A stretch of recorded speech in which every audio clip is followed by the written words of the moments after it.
출애굽기 32장 7절로 14절까지 말씀입니다. 여호와께서 모세에게 이르시되 너는 내려가라.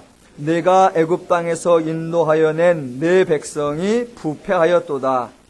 그들이 내가 그들에게 명령한 길을 속히 떠나 자기를 위하여 송아지를 부어 만들고 그것을 예배하며 그것에게 제물을 드리며 말하기를 이스라엘아, 이는 너희를 애굽 땅에서 인도하여 낸 너희 신이라 하였도다. 여호와께서 또 모세에게 이르시되 내가 이 백성을 보니 목이 뻣뻣한 백성이로다. 그런즉 내가 하는 대로 두라. 내가 그들에게 진노하여 그들을 진멸하고 너를 큰 나라가 되게 하리라. 모세가 그의 하나님 여호와께 구하여 이르되 여호와여, 어찌하여 그 큰 권능과 강한 손으로 애굽 땅에서 인도하여 내신 주의 백성에게 진노하시나이까? 어찌하여 애굽 사람들이 이르기를 여호와가 자기의 백성을 산에서 죽이고 지면에서 진멸하려는 악한 의도로 인도해 내었다고 말하게 하시려 하나이까? 주의 맹렬한 노를 그치시고 뜻을 돌이키사 주의 백성에게 이 화를 내리지 마옵소서. 주의 종 아브라함과 이삭과 이스라엘을 기억하소서. 주께서 그들을 위하여 주를 가리켜 맹세하여 이르시기를 내가 너희의 자손을 하늘의 별처럼 많게 하고 내가 허락한 이 온 땅을 너희의 자손에게 주어 영원한 기업이 되게 하리라 하셨나이다. 여호와께서 뜻을 돌이키사 말씀하신 화를 그 백성에게 내리지 아니하시니라. 아멘.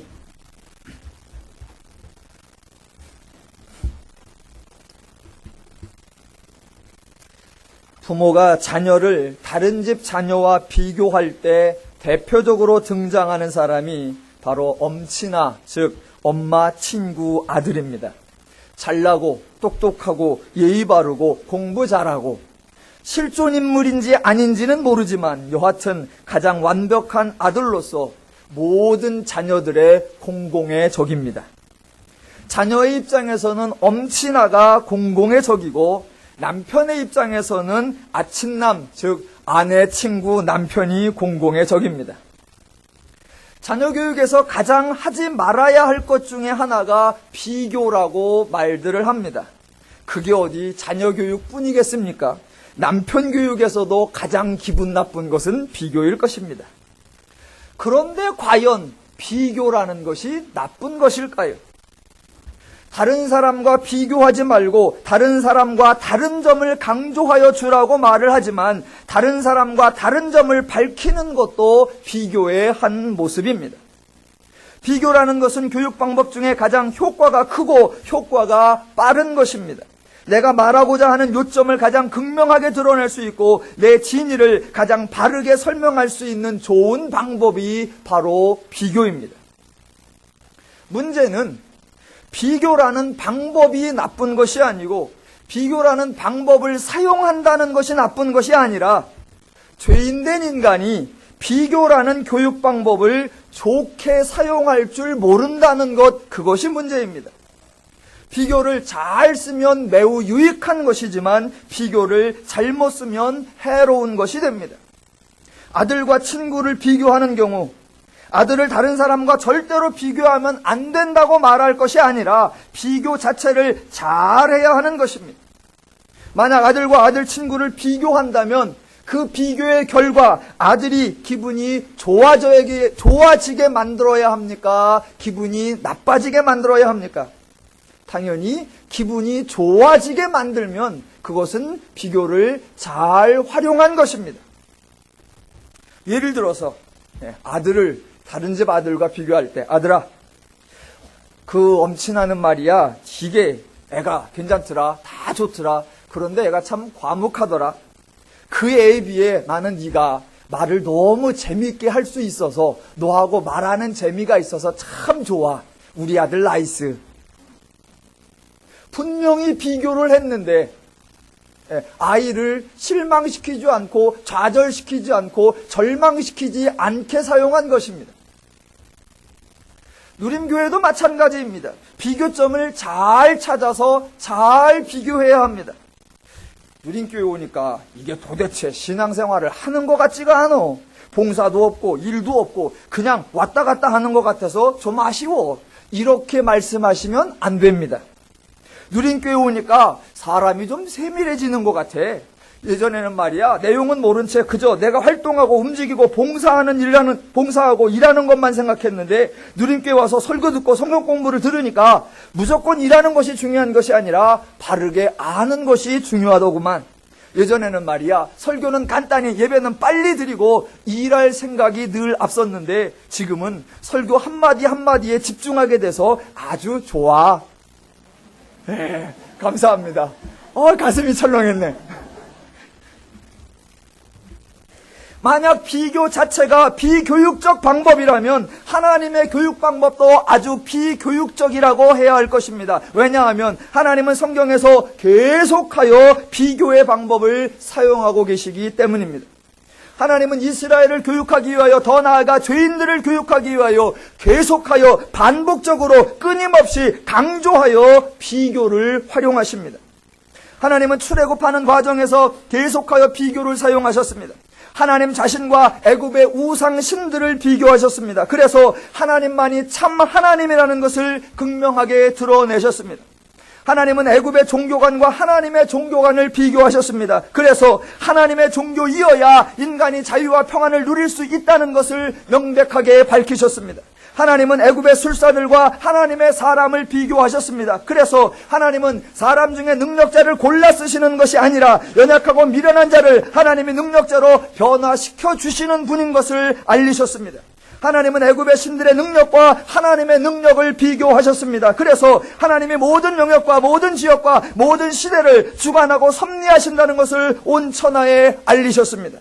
하나님은 유월절 절기와 고대 근동의 축제 절기들을 비교하셨습니다. 그래서 절기는 인간 행위를 자축하는 것이 아니라 하나님께 감사하고 하나님과 더불어 즐거워하는 것이라고 우리에게 가르치셨습니다. 만약 비교가 없었더라면 우리는 하나님의 의도를 정확하게 이해하기가 어려웠을 것입니다. 비교는 극명해야 효과가 더 잘 드러납니다. 가능한 한 동시간대에, 가능한 한 동일한 장소에서 가능한 가장 유사한 것으로 비교해야 가장 분명해집니다. 하나님은 출애굽 때에는 조용히 은밀히 행하시고 나중에 광야에 오셔서 하나님에 대하여 집중 강좌를 하신 것이 아닙니다. 애굽이라고 하는 나라에서, 애굽의 신전에서, 애굽 술사들의 면전에서, 애굽 신들이 활동하는 그 영역에서 구체적이고 직접적이고 전면적으로 비교를 행하셨습니다. 또 지난주 살펴본 것처럼 동일한 장소 시내산에서 동일한 시간에 하나님은 산 위에서, 백성들은 산 아래에서 행하는 행동을 비교하심으로 하나님의 종교와 죄인들의 종교의 양상을 비교하여 주셨습니다. 하나님은 비교를 잘 활용하십니다. 하나님이 행하시는 비교는 그 비교 당하는 사람을 틀렸다고 강조하려는 것이 아니라 하나님이 옳다라는 것을 드러내시려고 하시는 것입니다. 그래서 비교의 결과 죄책감이 들거나 적개감이 드는 것이 아니라 더 좋은 것을 알게 하시고 내가 더 좋은 상태가 될 수 있다는 기대감과 소망감을 가지게 만드는 좋은 교육 방법이요, 하나님은 그렇게 활용하셨습니다. 비교하는 방법에는 여러 가지가 있겠지만 하나는 말 그대로 직접 두 대상의 차이점을 대조시키는 것입니다. 또 다른 하나는 풍자나 패러디를 활용하는 것입니다. 제가 가끔 설교할 때 다른 분들의 설교를 흉내낼 때가 있습니다. 이 본문이 그런 뜻이 아닌데 사람들이 오해를 해서 이렇게 설교하기도 합니다. 한번 예를 들어보겠습니다. 절대로 아멘을 하시면 안 됩니다. 라고 제가 설교를 하는 적이 있습니다. 그렇게 하는 것이 오해요, 착각이요, 왜곡이라고 설교를 예를 들어 드리는 경우입니다. 그렇게 예를 들어 드릴 때에 그때 제가 하는 말과 행동은 저의 본질적 의도가 아닙니다. 다만 제가 말하고자 하는 것을 부각시키기 위한 비교 수단입니다. 그렇게 제가 활용을 할 때에, 비교라는 걸 풍자나 패러디로 활용할 때에 그 모습이 저의 진짜 모습이 아니라는 것을 이해하셔야 합니다. 지금 저렇게 하는 것은 정반대의 반전을 부각시키기 위하여 일부러 저렇게 한다라는 것을 아셔야 하는 것입니다. 사람들은 하나님과 죄인들을 직접적으로 대조시키는 경우에는 그래도 좀 알아차립니다. 그런데 하나님이 일부러 죄인들을 흉내내고 하나님이 일부러 우상신들의 방법들을 패러디하고 계시다는 것을 알아차리지 못합니다. 애시당초 하나님은 서당 훈장 선생님처럼 바른말과 고운말만 쓴다고 생각하지, 하나님이 조크를 하시거나 하나님이 유머를 하시거나 하나님이 조롱을 하시거나 하나님이 비아냥을 하시거나 하나님이 흉내를 하시거나 하나님이 패러디를 하신다는 그 생각 자체를 가지지를 못합니다. 그래서 분명히 하나님은 지금 흉내를 내고 계신 거고 분명히 하나님은 패러디를 하고 있는데, 그게 하나님의 진짜 모습인 양, 그게 하나님의 실제 의도인 양 오해와 착각을 하는 경우가 많이 있습니다. 그렇게 생각을 하니까 당황되고 의아해하고 놀라는 겁니다. 저건 하나님의 성품에 맞지 않는데 저렇게 말씀하시거나 저렇게 행동하면 하나님의 속성과 일치가 안 되는데 왜 저렇게 하시지? 당연히 그렇게 하시면 안 되지요. 그런데 성경에 그렇게 말씀하시고 그렇게 일하시는 장면이 나옵니다. 왜? 지금 풍자를 하시거나 패러디를 하고 있는 중인데 하나님이 왜 저렇게 하시는지를 생각하지 못하기 때문입니다. 그러니까 하나님이 풍자적 비교를 하실 때에는 어떤 행동을 하시는가, 행동 자체가 아니라 그 행동을 하시는 이유와 목적을 아셔야 한다는 겁니다. 의도를 파악하지 못한 채 단순히 행동 자체만을 보아서 의아해하고 오해를 한다면 그것은 정말로 안타까운 것입니다. 그런데 성경을 읽는 분 중에 많은 분들이 그런 오해를 종종 하는 비극이 일어나고, 그 비극의 대표적인 현장이 어디냐? 오늘 본문 32장 그 중에서도 14절입니다. 여호와께서 뜻을 돌이키사 말씀하신 화를 그 백성에게 내리지 아니하시니라. 내용 자체만으로는 무지하게 고맙고 감사한 겁니다. 왜? 뜻을 돌이키사 화를 내리지 않기로 하셨다니까 얼마나 다행이십니까? 그런데 사람들이 여기서 난감해하는 겁니다. 왜냐하면 하나님이 뜻을 돌이켰다라고 말씀하기 때문입니다. 하나님이 원래의 계획을 바꾸셨고 하나님의 뜻을 변경시켰다라는 것입니다. 여러분, 하나님도 변하십니까? 하나님을 소개하는 표현 중에 하나가 하나님은 인격적인 분이시다라는 것입니다. 인격적이라는 말은 지정의가 있다는 말이요, 이 말은 하나님의 말과 행동하심이 모든 상황과 정황을 정확히 아신다는 것이요, 충분한 사고와 숙고를 거친다는 것이요, 계획과 질서가 있다는 것이요, 일관성이 있고 지속성이 있다는 것입니다. 그래서 결국 변하지 않는다라는 것입니다. 하나님이 변하지 않는다는 것은 첫째, 성품과 속성이 변하지 않는다는 것이요, 둘째, 하나님의 뜻과 목적, 의도가 변하지 않는다는 것이요, 셋째, 하나님의 약속이 변하지 않는다는 것입니다. 그래서 하나님은 후회하심이 없고 바뀌심이 없고 돌이키심이 없고 취소하심이 없고 소멸하심이 없습니다. 성경에 말하기를 하나님의 일하심에는 후회하심이 없고 하나님은 인생이 아니시기에 시건치 아니하신다라고 말씀하시고 하나님은 영원토록 변치 않으신다라고 선언하시는 겁니다. 그런데 오늘 본문에 하나님이 계획을 말씀하시고 뜻을 돌이키셨고 계획을 그저 혼자만 알고 계신 것이 아니라 말하여 발표하고 선언했다가도 그 말씀한 것을 실행치 아니하시고 바꾸고 변경했다라고 말하고 있습니다. 하나님이 변하십니까? 하나님이 바뀌십니까? 하나님도 돌이키십니까? 오늘 설교의 포인트는 이 본문이 왜 나왔고 이 본문이 하나님이 지금 어떤 의도로 어떤 표현 양식으로 이렇게 말하고 있는가라는 것을 이해하는 겁니다. 하나님은 지금 풍자를 하고 계십니다. 이 풍자를 행하시는 하나님의 모습을 진짜 하나님의 모습인 줄 착각하고 오해하고 혼돈하는 것을 풀어야 합니다. 오늘 본문은 풍자이기 때문에 말끝 단어마다 복선이 깔려있고 그 단어마다 반전이 일어납니다. 그래서 여러분이 설교를 다 들으신 후에 그 반전을 이해하셔서 하나님의 뜻이 이거였구나라는 것을 발견하시면 저는 오늘 설교를 잘한 게 됩니다. 반전을 찾아내시기를 주님의 이름으로 간절히 부탁을 드립니다. 자, 7절을 보겠습니다. 7절에 보면 아주 낯선 표현이 등장합니다.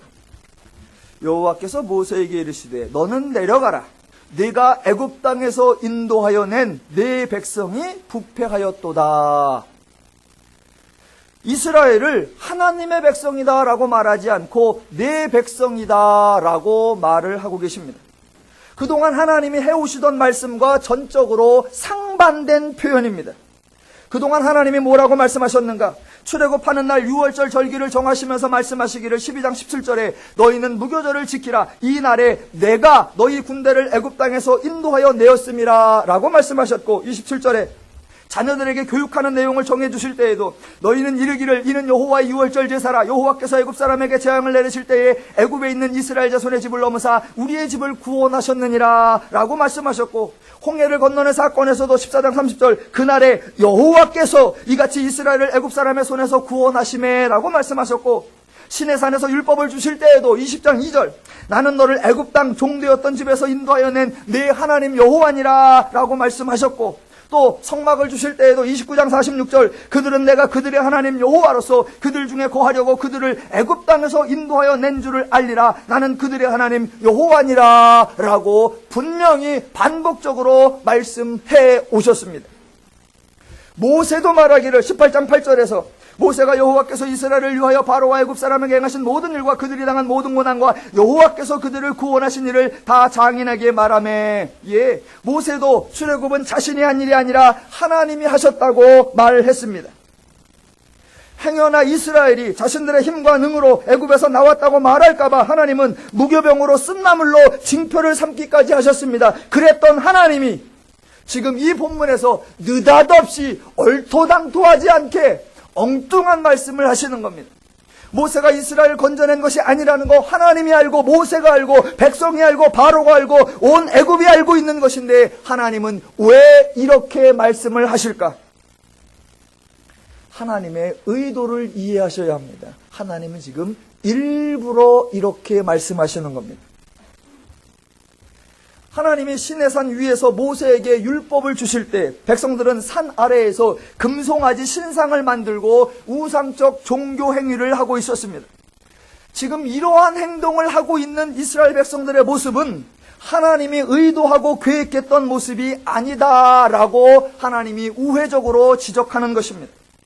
하나님이 이스라엘에게 계획하셨던 모습은 바로 이러한 우상 숭배나 신상 숭배나 애굽적 종교가 아니라 죄인적 종교 행위를 떠나게 하려고 하셨던 것입니다. 그런데 시내산 아래에서 지금 저들이 행하고 있는 행위는 하나님이 구별하여 내려고 하셨던 이스라엘, 하나님이 가르치려고 하셨던 결과가 아니었습니다.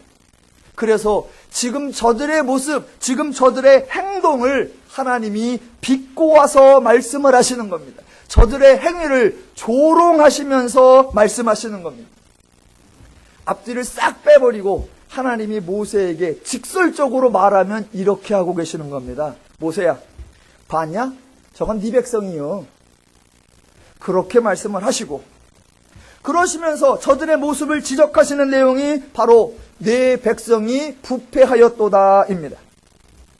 부패라는 말은 더럽히다, 타락하다, 벗어나다라는 말, 즉 하나님을 떠난 것이 부패요, 하나님의 뜻을 모르는 것이 부패요, 하나님의 의도와 목적과 다르게 행동하는 것이 부패입니다. 그 부패를 설명하는 내용이 바로 8절에 나옵니다. 그들이 내가 그들에게 명한 길을 속히 떠나, 그들에게 명한 길을 속히 떠난 것, 그것이 바로 부패입니다. 속히 떠나다라는 말은 얼굴을 외면하다, 길을 잘못 들다, 벗어나다, 미혹되다, 배반하다라는 의미, 즉 하나님의 길을 속히 떠난 구체적 행동이 부패요. 그것을 설명하는 내용이 바로 8절에 나옵니다.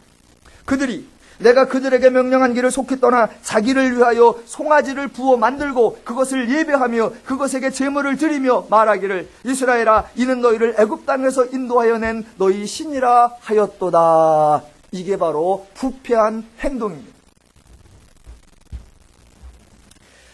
기독교의 용어와 타종교의 용어가 같다라는 사실, 그러나 내용은 다르다고 하는 사실을 늘 여러분이 분별하실 줄 알아야 합니다. 하나님은 지금 저들의 행위를 경멸하시는 투로 조롱하시면서 사용하시는 용어가 뭐냐면, 만들고 그것을 예배하고 그것에게 제물을 드리며 너희 신이다라고, 즉 찬양하고 있다라고 하는 것. 그래서 십계명의 두 번째 계명일 때도 이렇게 말합니다. 어떤 형상도 만들지 말고 그것에게 절하지 말고 그것들을 섬기지 말라. 용어가 같아요. 저와 여러분이 평상시 쓰는 말이 뭡니까? 하나님을 섬긴다, 하나님께 예배한다, 하나님께 제물이나 예물을 드린다, 하나님을 찬양한다. 그런데 지금 하나님이 이스라엘 백성을 보면서 너희가 지금 신들을 만들고 신을 섬기며 신에게 예배하고 신에게 절하고 신을 찬양한다. 그러니까 용어가 같아요. 그런데 내용은 전혀 다릅니다. 그러니까 저와 여러분이 쓰고 있는 그 용어에 비슷한 용어, 동일한 용어지만 내용이 어떻게, 차원이 어떻게, 수준이 어떻게 다른가를 구별하실 줄 알면서 바르게, 참되게, 옳게 사용해야만 우리 기독교가 오해와 변질에서 보호될 수 있습니다. 여하튼 저들의 부패한 행동을 8절에서 소개하신 후 그 부패한 이스라엘 백성들의 성품, 부패한 죄인들의 속성을 대표적으로 한마디로 소개하는 게 바로 9절입니다. 9절. 여호와께서 또 모세에게 이르시되 내가 이 백성을 보니 목이 뻣뻣한 백성이로다. 이 목이 뻣뻣하다라는 의미는 완고하다, 고집이 세다, 듣지 않는다라는 말입니다. 즉 자신의 생각, 자신의 원리대로만 행동을 하는 것을 말합니다. 자신의 생각이나 자신의 원리대로 행동하는 것은 흔들리지 않고 일관되게 행동하는 것 칭찬받을 일입니다. 흔히 소신이 있다고도 하고 지조가 있다고도 말을 합니다. 그러나 소신 있고 지조 있는 행동은 옳은 일일 경우에만 칭찬을 들을 수 있습니다. 만약 옳지 않은 일, 바르지 않은 일을 고집할 경우에는 소신이 있다라고 말하지 않고 고집이 세다라고 말하는 겁니다. 그래서 지금 이스라엘은 소신이 있고 지조가 있다라는 칭찬이 아니라 고집이 쇠다, 옳지 않은 일을 계속하여 주장하고 있다라는 말입니다. 지금 하나님이 이스라엘 백성들, 즉 하나님이 가르치시는 길을 속히 떠난 백성들의 속성, 그 성품을 한마디로 목이 뻣뻣한 백성, 즉 고집쟁이라고 표현하고 있는 것입니다. 무슨 의미냐? 저들이 죄적 인식에 빠져 있는 것을 안타까워하시며 그들을 변화시키기 위해서 더 좋은 하나님을 소개하고 더 좋은 하나님의 원리를 가르치고 더 좋은 하나님의 종교, 하나님의 개념, 하나님적 가치를 가르쳐 주었는데도 불구하고 저들은 목이 뻣뻣하여 고집쟁이라 도무지 옳으신, 바른, 참된 하나님의 말씀을 듣지를 않는다라는 겁니다. 듣고 고쳐야 하는데, 듣고 바꾸어야 하는데, 듣고 돌이켜야 하는데 도무지 듣지 않고 바꾸지 않고 변화하지 않고 돌이키지 않는다라고 하나님이 지금 지적하시는 겁니다. 간단히 말하면, 야 모세야, 전 네 백성이요, 아유 고집쟁이들 같으니, 그렇게 말씀하시는 겁니다. 자, 7절로 9절까지가 하나님이 이스라엘에 대하여 말씀하신 겁니다. 절대로 칭찬이 아니고 격려가 아닙니다. 그렇다고 책망도 아니고 꾸짖음도 아니고 방치도 아닙니다. 현실을 지적하시는 것이요, 실체를 알려주시는 겁니다. 그런데 언제나 문제는 죄인들은 자신의 말, 자신의 행동, 자신들의 생각을 틀린 것으로 인식하지 못한다는 것입니다.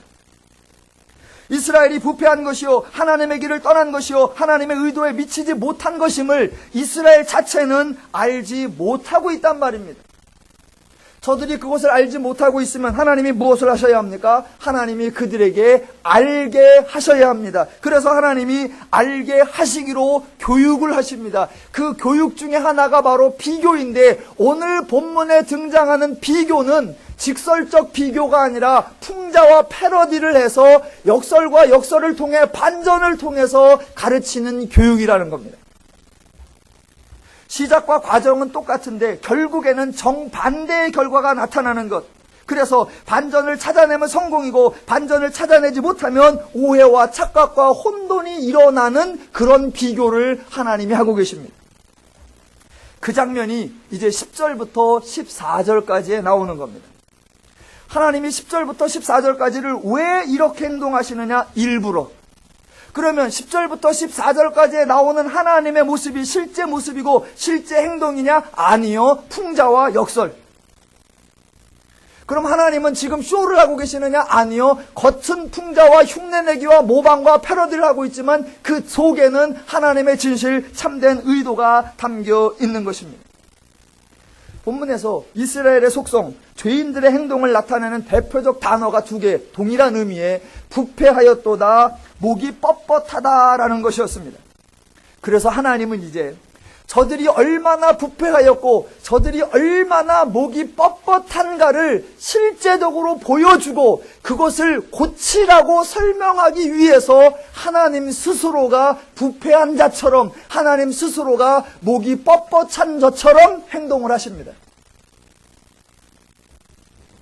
그런데 실제로는 하나님이 부패하고 목이 뻣뻣하느냐? 절대로 그렇지 않단 말입니다. 그런데 교육적 효과를 위하여 일부러 하나님이 그렇게 행하십니다. 예를 들어 보겠습니다. 본문을 통해서 확인해 보겠습니다. 10절. 자, 그런즉 내가 하는 대로 두라. 하나님이 왜 이런 말씀을 하실까? 지금 하나님이 모세에게 허락을 받으시려는 것일까? 그동안 누가 하나님이 하시는 일을 방해한 적이 있는가? 그동안 하나님이 누구에게 질문하고 행동하신 적이 있는가? 도대체 하나님은 갑자기 왜 이런 말씀을 하실까? 만약 모세가 하나님 하시고자 하는 대로 가만두지 않으면 하나님도 못하시나? 하나님보다 더 센 사람이 누가 있나? 하나님은 도대체 왜 갑자기 제발 내가 하는 대로 두라 그런 식으로 말씀을 하실까? 이게 지금 하나님이 일부러 풍자적으로 패러디로 흉내를 내시면서 이렇게 하신다는 겁니다.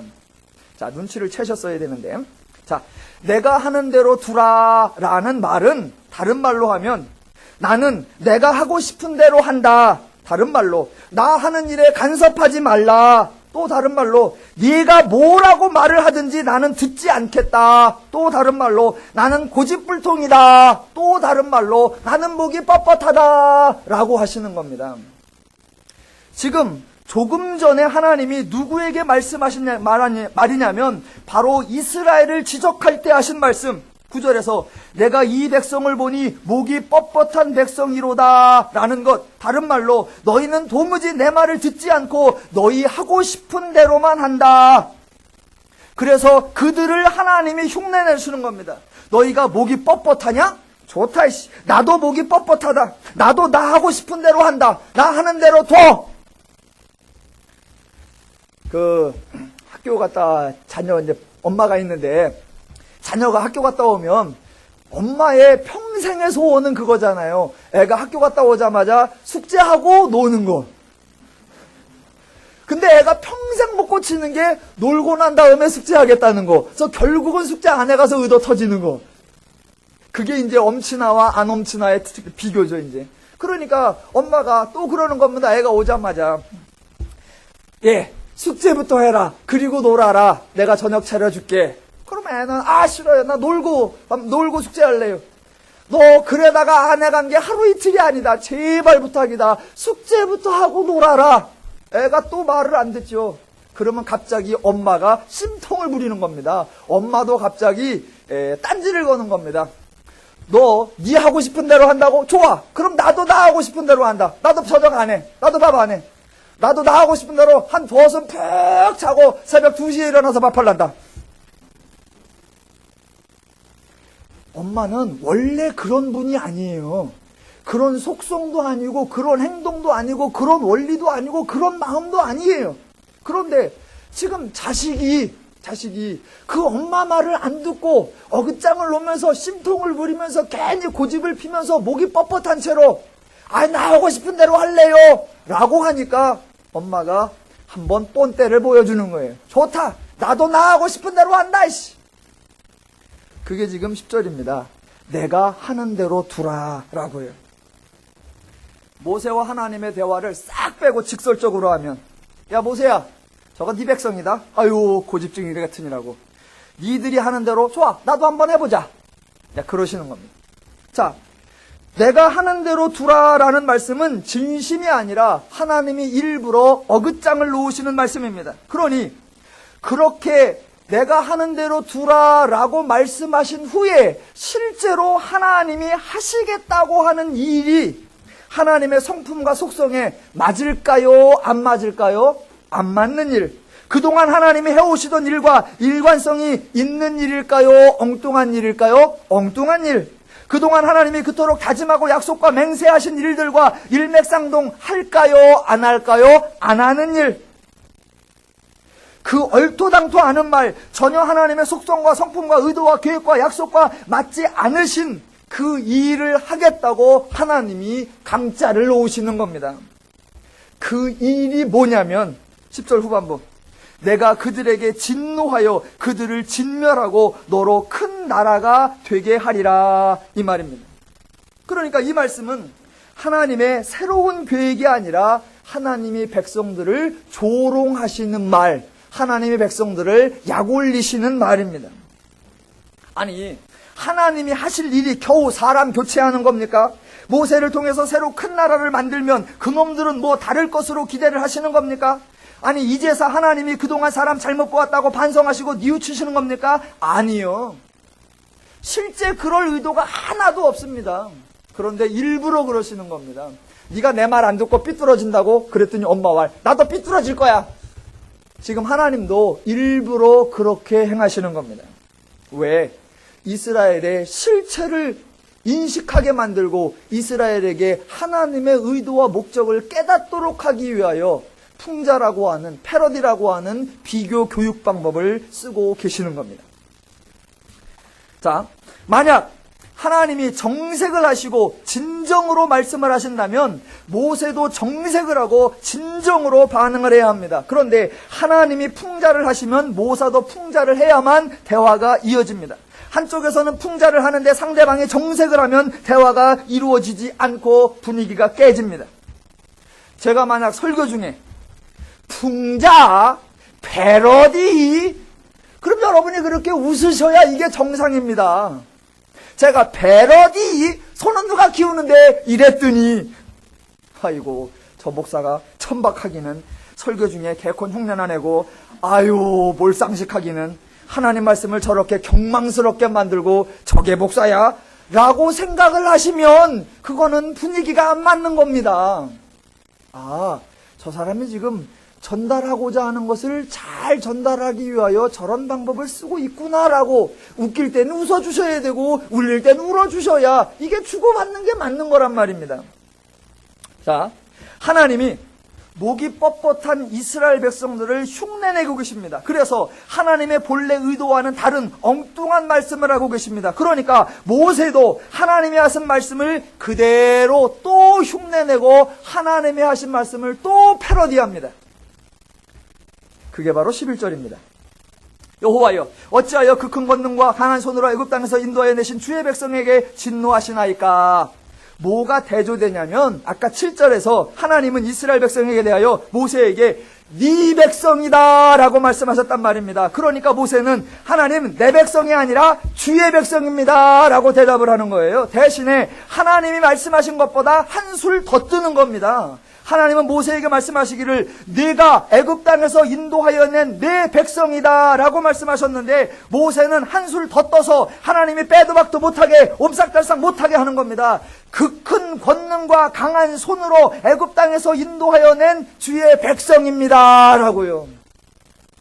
하나님이 내 백성이다, 모세가 주의 백성입니다 라고 말한 그 내 백성과 주의 백성은 번역을 해놓으니까 다르지 히브리 원문에는 똑같은 겁니다. 그냥 유어 백성, 당신의 백성입니다. 그래서 하나님이 야, 네 백성이다. 그러니까 모세가 네 백성입니다. 이러는 거예요.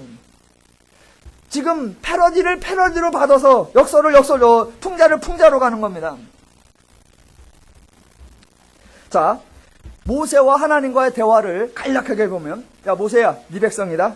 고집쟁이들 같으니라고. 이들이 하는 대로 나도 한번 해보자. 뭐 할 건지 알아? 다 죽여버릴 거야. 그러니까 모세 하는 말, 내 백성 아니고 당신 백성이에요. 만약 모세가 하나님의 의도를 알아차리지 못했다면 지금 모세는 하나님께 무릎 꿇고 빌어야 합니다. 그동안 하나님이 해오신 일들을 잘 알고 있는 모세로서는 백성들의 태도와 행동에 대해 하나님께 별명할 말이 하나도 없습니다. 만약 모세에게 할 말이 있다면 오직 한마디, 잘못했습니다, 용서해 주십시오 라는 말일 뿐일 것입니다. 그러나 본문에서 모세는 잘못했다고 말하지 않습니다. 제발 한 번만 용서해달라고도 하지 않습니다. 모세의 말이 11절과 12절. 모세가 그의 하나님 여호와께 구하여 이르되, 여호와여, 어찌하여 그 큰 권능과 강한 손으로 애굽 땅에서 인도하여 내신 주의 백성에게 진노하시나이까? 어찌하여 애굽 사람들이 이르기를 여호와가 자기의 백성을 산에서 죽이고 지면에서 진멸하려는 악한 의도로 인도해 내었다고 말하게 하시려나이까? 주의 맹렬한 노를 그치시고 뜻을 돌이키사 주의 백성에게 이 화를 내리지 마옵소서. 모세는 용서를 비는 것이 아니라 도리어 하나님께 항변합니다. 하나님께 어찌하여 라고 말합니다. 어찌하여라는 말은 하나님이 행하시는 일들이 합당하지 않다는 겁니다. 행하시는 일이 명분이 없고 옳지 않다, 하나님의 성품과 일치가 되지 않는다라는 말입니다. 모세는 이스라엘 백성에 대한 행동에 대해서는 한마디도 말하지 않습니다. 하나님, 그동안 백성들이 그래도 이쁜 짓을 한 게 있으니까 봐주세요, 그런 말 안 합니다. 하나님, 살려만 주시면 앞으로 그래도 유익하게 쓸 일이 있을 겁니다, 그런 말도 안 합니다. 하나님이 언제 인간의 자격과 상태 보고 일하셨습니까? 라고 말하는 겁니다. 그래서 이스라엘의 행동 대신에 하나님의 속성을 근거로 들고 나오는 겁니다. 그런데 지금 이 대화는 진지한 대화가 아니라 풍자요 패러디, 그 패러디 안에 진지한 내용과 뜻이 담겨 있는 겁니다. 하나님이 이스라엘을 조롱하시니까 모세는 하나님보다 한술 더 떠서 받아치는 겁니다. 자, 다시 한번 재현해보면 이렇게 됩니다. 야, 네 백성이다, 고집불통 같으니라고. 니들이 하는 대로 나도 한번 해볼게. 다 죽여버릴 거야. 저의 백성이라고요? 아니죠, 당신 백성이죠. 뭐라고요? 하는 대로 내비두라고요? 예, 그렇게 하세요. 하나님이 하시겠다는데 누가 말립니까? 진멸하신다고요? 아, 그렇게 하세요. 하시고 싶은 대로 다 하세요. 그런데 한 가지 알고 계시죠? 하나님의 말씀하신 대로 이스라엘에게 진노하여 그들을 진멸하신다면 하나님만 망신이라는 거, 그거 알고 계시죠? 애굽 백성들이 뭐라고 말할지 그것도 알고 계시죠? 예, 다 하세요. 결국 망신당하는 게 하나님이니까 하나님만 조금 망신당하면 되는가? 못하실 게 어디 있어요? 하세요. 그렇게 하세요. 그걸 또 다른 말로 표현하시면, 아니, 하나님이 이스라엘이십니까? 아니, 하나님이 부패하셨습니까? 아니, 하나님도 목이 뻣뻣하십니까? 나 참 어이가 없어서. 아니, 애도 아니시고 하나님 지금 뭐 하시는 겁니까? 지금 대화가 그렇게 진행되는 겁니다. 그러다가 이제 13절이 등장합니다. 모세의 참마음. 주의 종 아브라함과 이삭과 이스라엘을 기억하소서. 주께서 그들을 위하여 주를 가리켜 맹세하여 이르시기를, 내가 너희의 자손을 하늘의 별처럼 많게 하고 내가 허락한 이 온 땅을 너희의 자손에게 주어 영원한 기업이 되게 하리라 하셨나이다. 예, 죄인인 이스라엘을 찾아오신 분이 하나님이었고, 죄인들에게 약속을 주신 분도 하나님이었고, 죄인들과 행하신 약속을 진행해 오신 분도 하나님이시라는 것. 그래서 이스라엘의 태도와 행동에 개의하지 마시고 하나님의 원래 의도와 목적과 성품에 맞게 행동하시기를 간청하는 그런 간구입니다. 그런데 만약 모세가 이렇게 수준 높게 하나님의 성품에 근거하여 제발 하나님 성품에 맞게 일하십시오 라고 간청을 드리니까 하나님께서 그 말을 듣고 돌이키셨다라고 말하면 하나님과 모세 중에 누가 더 쓸만한 겁니까? 그러면 갑자기 모세가 훨씬 더 쓸만한 인간이 돼버리는 겁니다. 지금 성경은 모세를 높이려고 하는 것이 아닙니다. 그런데 만약 하나님이 그렇게 말씀을 하고 행동을 하시면 아마 모세가 그렇게 나올 거라는 것도 다 생각하시고 하신 거라면 하나님이 수준이 높은 겁니까? 모세가 높은 겁니까? 하나님이 높으신 겁니다. 예. 그래서 이제 하나님이 얼마나 많은 반전을 가지고 얼마나 많은 의도를 가지고 하셨는가, 최종 반전이 나옵니다. 14절입니다. 여호와께서 뜻을 돌이키사 말씀하신 화를 그 백성에게 내리지 아니하시니라. 예, 여호와께서 뜻을 돌이키셨습니다. 하나님이 하시고 싶은 대로 하신 것이 아니라 바른 말을 하는 모세의 말을 들으셨습니다. 하나님의 일하심이 옳지 않음을 지적하고 하나님의 성품에 맞게, 하나님의 약속에 맞게 행동하실 것을 권면하는 모세의 말을 들으셨다는 겁니다. 그래서 하나님이 돌이키셨다라는 겁니다. 무엇을 비교하려고 하는지 보이십니까? 오늘 본문은 이스라엘의 어리석음을 드러내고 동시에 이스라엘을 가르치고 계시는 장면입니다. 이스라엘의 특성이 무엇이었냐? 부패한 것, 즉 목이 뻣뻣한 것. 이스라엘은 자신들이 부패하였고 바른 길을 떠났고 어리석고 미련하게 행동하고 있었습니다. 그런 이스라엘에게 하나님이 바른 길을 알려주셨고 참된 것을 보여주었고 옳은 것을 가르쳐 주었습니다. 그런데도 이 백성들이 목이 뻣뻣해서 고집이 세서 듣지를 않았다라는 겁니다. 얼마나 고집쟁이냐면 하나님의 옳은 말조차도, 하나님의 바른 말조차도, 하나님의 저 좋으라고 하는 말조차도 저들이 듣지 않더라는 것입니다. 제발 좀 들어라. 옳은 말이면 듣고 바른 말이면 듣고 참된 말이면 듣고 돌이키라. 그 돌이키라는 권면을 예로 보여주기 위해서 하나님이 이스라엘의 흉내를 내시면서 이스라엘과 다른 점을 증거하시는 겁니다. 하나님도 하고 싶은 대로 하려고 했다. 하나님도 하나님이 맘먹은 대로 자기 뜻대로 내가 다 죽여버리고 모세를 통해 새 백성을 세우고 그렇게 하고 싶은 대로 하려고 했다. 그런데 모세가 하나님의 약속을 언급하면서 하나님이 하시려는 일이 합당하지 않다고 지적을 하니까 하나님이 들으시고 돌이키더라라는 말입니다.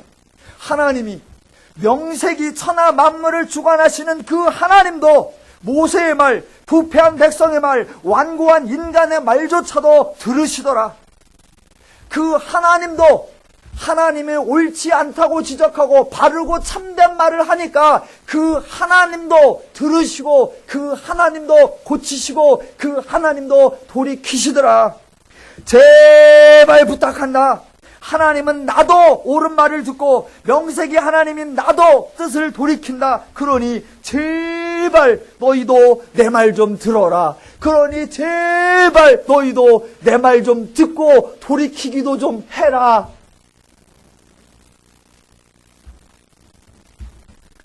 반전이 되셨습니까? 하나님이 이스라엘 백성을 진멸하려는 계획은 진짜 계획이 아니었습니다. 하나님이 뜻을 돌이키셨다라는 말은 사실이 아닙니다. 하나님은 뜻을 돌이키셔야 할 정도로 잘못된 뜻을 정하시는 그런 찌질하신 분이 아니십니다. 하나님은 처음 계획과 처음 뜻과 처음 목적대로 계속하여 진행하십니다. 그런데 왜 이런 새로운 계획이 나오고 왜 그런 새로운 계획을 철회하고 돌이키는 얘기가 나오느냐? 백성들의 목이 곧고 뻣뻣한 것을 지적해주고 그들에게 제발 좀 들으라고 하는 권면을 하나님 자신이 변화되시는 모습처럼 하나님 자신이 듣고 돌이키시는 모습을 보여주는 것처럼 해서 하나님도 이렇게 하는 것처럼 너희도 제발 좀 하나님이 하시는 참되고 바르고 선하고 옳은 말을 듣고 돌이켜라 라고 말씀하시는 겁니다.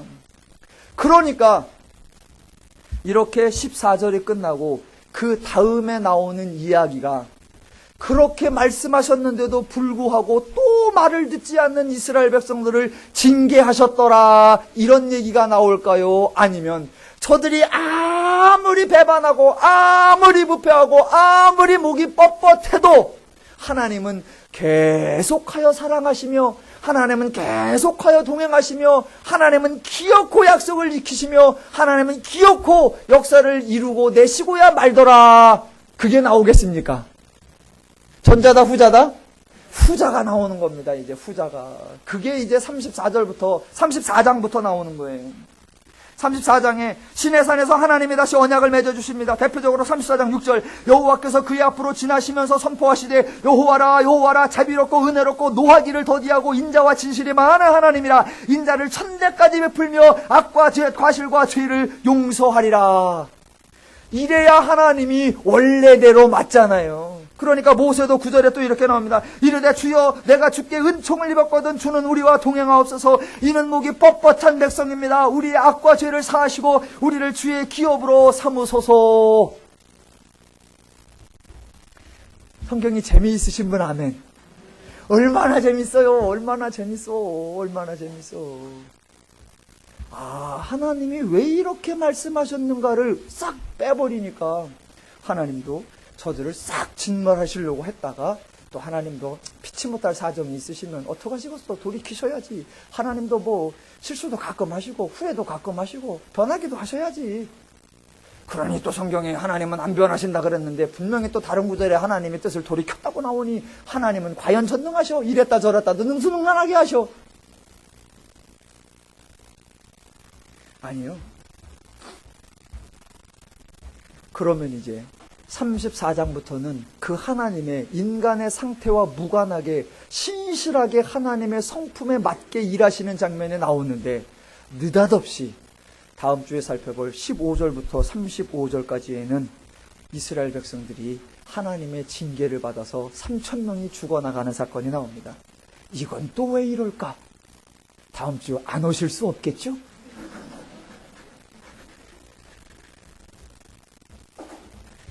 성경을 많이 읽으시고 그래서 하나님을 아시고 하나님의 약속들의 신실함을 아시어서 하나님이 주신 자유와 평안과 담대함과 행복함을 풍성히 누리며 사시기를 주님의 이름으로 축원합니다.